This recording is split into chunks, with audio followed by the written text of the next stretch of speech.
আমাদের কাঞ্চন নামটা শুনলেই মনে হয় যেন এক অপার সৌন্দর্যের ছবি ভেসে ওঠে।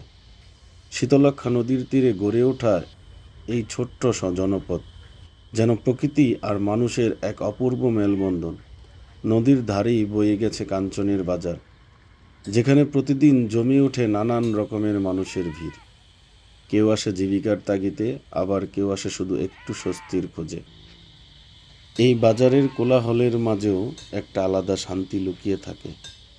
নদীর পাড়ে দাঁড়িয়ে আছে বিশাল এক বটগাছ, যেন সময়ের সাক্ষী, যার ছায়ায় বসে মানুষ খুঁজে পায় ক্লান্ত শরীরের বিশ্রাম আর মনের একটুখানি প্রশান্তি।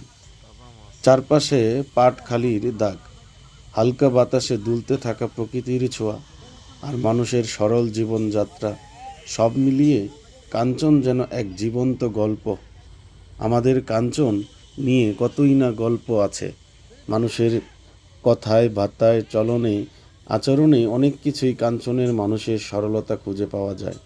এই কাঞ্চনে আসলে আপনি অবশ্যই আমাদের কাঞ্চনের প্রেমে পড়ে যাবেন। আমাদের কাঞ্চনের প্রকৃতি, পশু পাখি সব কিছুই সুন্দর।